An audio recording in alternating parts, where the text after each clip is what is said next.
បាទជំរាបសួរប្រិយមិត្តទាំងអស់គ្នាស្វាគមន៍មកកាន់អត្ថបទសុខភាពយើងបន្តទៀតអញ្ចឹងអត្ថបទសុខភាពថ្ងៃនេះខ្ញុំលើកយកប្រភេទផ្លែឈើចំនួន3ប្រភេទដែលជួយការពារសម្រស់យើងឲ្យបានស្រស់ស្អាតដូចអ្នកគ្នាដឹងហើយថារៀងរាល់ថ្ងៃការញ៉ាំរបស់យើងគឺវាច្រើនអាចអត់បានគ្រប់គ្រាន់អត់បានល្អហើយអាហារដែលយើងញ៉ាំវាអាចសម្បូរដោយជាតិខ្លាញ់ឬក៏ប្រៃឬក៏ផ្អែមលើសអញ្ចឹងអាហ្នឹងវាអាចធ្វើឲ្យសុខភាពរបស់យើងឬក៏សម្រស់របស់យើងធ្លាក់ចុះទៅតាមហ្នឹងអញ្ចឹងទន្ទឹមនេះដែរយើងគួរតែ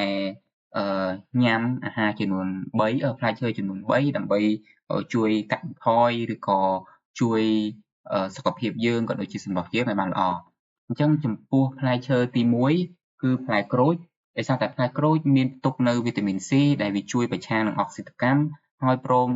ទាំងវាផ្ដល់អត្ថប្រយោជន៍ដល់ស្បែកនិងសម្រស់របស់យើងឲ្យកាន់តែក្មេងជាងវ័យផងដែរដោយសារតែវីតាមីន C នេះហើយវាជួយជំរុញផលិតនៅ collagen និងប្រឆាំងការខូចខាតពីកាំរស្មី UV នៃពន្លឺព្រះអាទិត្យបានយ៉ាងល្អអញ្ចឹងបើអ្នកមានបញ្ហាកាពះយើងគួរកុំហូបផ្លែក្រូចច្រើនពេកព្រោះដោយសារតែផ្លែក្រូចវាមានជាតិអាស៊ីតច្រើនចំពោះផ្លែឈើទី2ដែលអ្នកគួរញ៉ាំគឺផ្លែទទឹមអ្នកញ៉ាំផ្លែទទឹមក៏មិនខុសបំណងនោះទេព្រោះវាមានជាតិទឹកច្រើនកុំឲ្យរាងកាយយើងខ្វះទឹកអញ្ចឹងនៅពេលដែលយើងញ៉ាំផ្លែទទឹមបានច្រើនវាជួយបំពេញនៅសារពាង្គកាយយើងនៅពេលដែលយើងខ្វះជាតិទឹកដោយសារតែផ្លែទទឹមវាមានសារធាតុ polyphenol ដែលដើរតួប្រឆាំងនឹងអុកស៊ីតកម្មហើយវាជួយឲ្យស្បែកយើងមានសុខភាពល្អមិនចាញ់វីតាមីន C នោះទេអូខេអញ្ចឹងទី2គឺផ្លែទទឹមបន្លែផ្លែទី3ខ្ញុំគិតថាយើងងាយស្រួលរកគឺផ្លែបឺអញ្ចឹងបើសិនជាអ្នកចង់បានសម្រស់ស្អាតក្មេងជាងវ័យអាយុវែង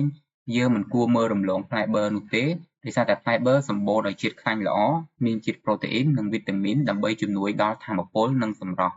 ហើយវាជាពិសេសវាក៏ជួយសម្រកខ្លាញ់អាក្រក់បានផងដែរបន្ថែមពីនេះទៅទៀត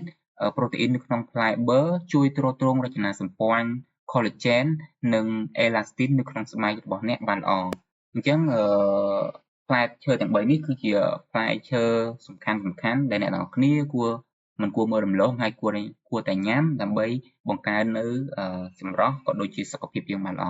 បាទអរគុណអ្នកទាំងអស់គ្នាសម្រាប់ការតាមដានជួបគ្នានៅអត្ថបទសុខភាពបន្តទៀតបាយបាយ